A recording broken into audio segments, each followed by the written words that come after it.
Ada seorang sahabat Rasulullah bernama Rabi'ah. Beliau ini adalah pelayan Nabi, pelayan Rasulullah sallallahu alaihi wasallam. Beliau cerita, pada suatu malam kuntu abitu ma'a Rasulillah sallallahu alaihi wasallam.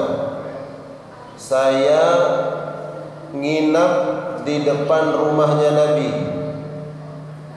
Beliau tidur di depan rumahnya Rasulullah sallallahu alaihi wasallam.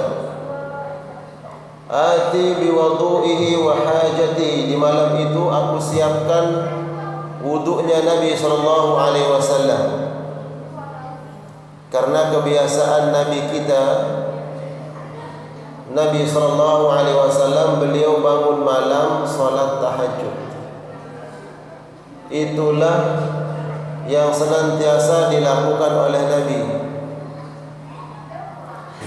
Kemudian malam itu bangunlah Rasulullah sallallahu alaihi wasallam. Beliau buka pintu, kemudian didapatinya Rabi'ah ini.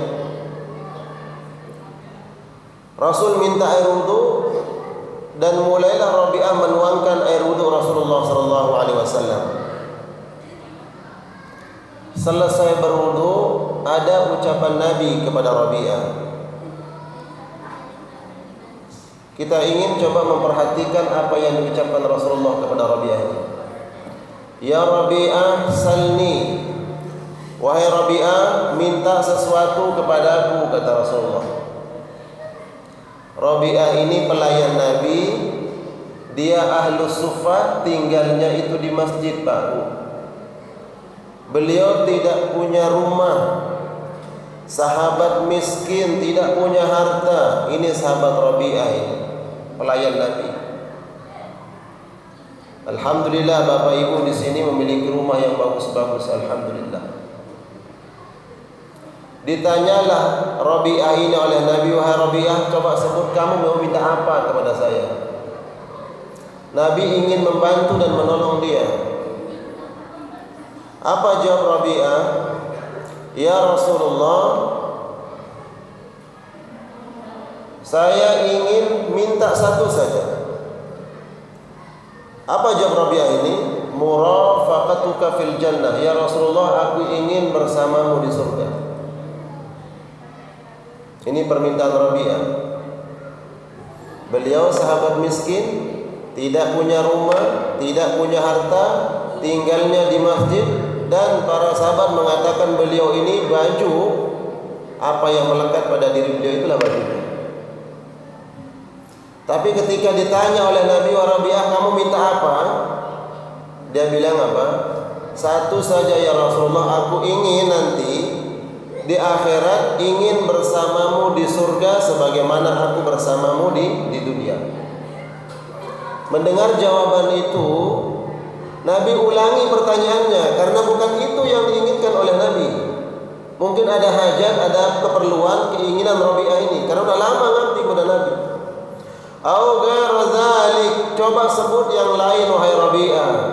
Maksud saya bukan yang itu, apa yang kamu butuhkan? Apa jawab Rabi'ah? Ya Rasulullah, huwa dzaka ya Rasulullah. Tidak ada yang lain yang aku inginkan ya Rasulullah, hanya itu saja.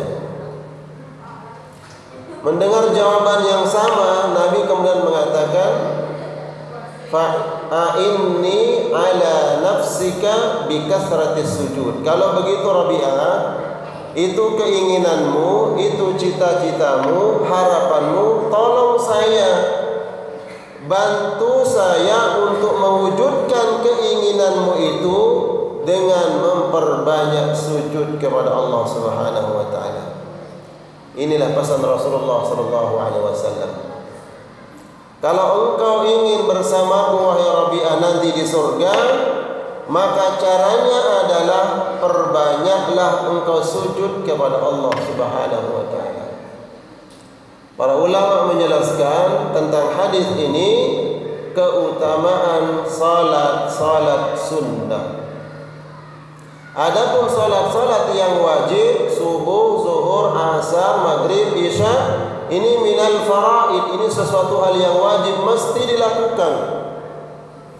Tapi yang dilihat oleh Nabi SAW, yang nanti kemudian menjadi penyebab seorang hamba akan berjumpa dengan Nabi, bahkan akan berdekatan tempatnya di surga, adalah bagaimana dia menjaga salat-salat sunnahnya. Jamaah sekalian yang dimuliakan Allah, saya melihat di hari pertama di masjid-masjid itu luar biasa penuh, Pak. Kemudian malam-malam berikutnya saya ngisi ceramah tarawih, mulailah saf-saf itu makin mengalami kemajuan. Padahal kata Nabi, kalau kelak kita ingin bersama Nabi SAW, pintunya, jalannya adalah senantiasa memastikan diri kita untuk menjaga salat-salat sunnah. Terutama di bulan Ramadan ini, di bulan mulia, ada salat sunnah tarawih. Pastikan jamaah sekalian yang dimuliakan Allah, kita salat datang ke musala, salat ke masjid. Kalau tidak bisa datang, pastikan di rumah salat bersama keluarga. Tidak ada jaminan Bapak Ibu tahun depan bisa berjumpa lagi dengan Ramadan. 2 tahun yang lalu, tahun kemarin, bagaimana keadaan kita? Di antara kita mungkin ada yang menangis-nangis di rumah, ingin datang ke masjid, ingin ke musala berjamaah, tapi keadaan tidak memungkinkan itu. Tahun ini Allah berikan. Aisyah meriwayatkan radhiyallahu taala anha, kana an-nabiy sallallahu alaihi wasallam yaqumu min al-lail hatta tatafattara qadamah, bahwa Rasulullah itu setiap malamnya beliau bangun bermunajat kepada Allah, sujud, ruku, melaksanakan qiyamul lail. Kemudian berkatalah Aisyah, sampai kaki beliau Rasulullah itu pecah-pecah karena saking seringnya berdiri dalam salatnya. Aisyah mengatakan, lima fa'alta hadza ya Rasulullah, duhai Nabi, kenapa setiap malam engkau bangun salat seperti ini? Waqad ghafarallahu ma taqaddama min dhanbika wa ma ta'akhkhar, padahal dosamu ya Nabi, apa yang sudah lalu dan yang akan datang itu diampuni oleh Allah. Lalu kenapa engkau getol beribadah seperti ini? Apa kata Nabi? Afala uhibbu an akuna 'abdan syakura. Wahai Aisyah, apakah aku tidak ingin menjadi hamba yang pandai bersyukur kepada Allah? Ini Nabi, Pak, manusia termulia, orang pertama yang akan masuk surga, yang kunci surga diberikan kepada beliau sallallahu alaihi wasallam. Tidak ada hamba Allah kelak masuk surga pertama melainkan Rasul yang pertama. Dosanya diampuni oleh Allah, apa yang sudah lalu dan akan datang, salatnya seperti itu. Aisyah meriwayatkan ketika Nabi ruku sujud itu, terdengarlah isak tangis Nabi sallallahu alaihi wasallam seperti air yang mendidih. Itulah Nabi kita sallallahu alaihi wasallam. Namun kita jarang menangis karena dosa-dosa dan maksiat kita. Padahal kata Nabi, barang siapa yang bangun malam salat sunnah kemudian dia meneteskan air mata, menangis semata-mata karena Allah, khaufan ila rabbih jalla wa ala, takut kepada Allah, maka tetesan air mata itulah yang kelak akan memadamkan murka Allah subhanahu wa ta'ala. Wa minal laili fatahajjat bihi nafilatan lak. Al-Quran, sebagian malam itu bangunlah untuk bermunajat kepada Allah subhanahu wa ta'ala. Terakhir jemaah sekalian yang dimuliakan Allah, jangan lewatkan kesempatan.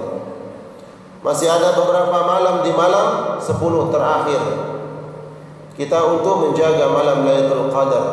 Moga-moga Allah catat kita sebagai hamba-hamba yang mendapatkan malam kemuliaan itu yang lebih baik daripada 1000 bulan. Jemaah sekalian yang dimuliakan Allah, terakhir kita ingin doa kita dikabul oleh Allah Subhanahu wa taala. Kalau punya masalah, punya problem, ingin doa dikabul oleh Allah, Nabi memberikan tuntunannya. Ketika engkau salat sunnah, kemudian di sujud terakhir itu sebelum salam, berdoalah kepada Allah Subhanahu wa taala. Di waktu itu Allah malu tidak mengijabah doa kita. Semoga Allah Subhanahu wa taala menerima segala amal baik kita, amal ibadah kita, dan semoga Allah Subhanahu wa taala sampaikan kita sampai akhir Ramadan. Ketika keluar dari Ramadan, Allah catat kita sebagai hamba-hamba yang bertakwa kepada Allah Subhanahu wa taala. Amin ya rabbal alamin. Wal 'afwu minkum, thumma assalamu alaikum warahmatullahi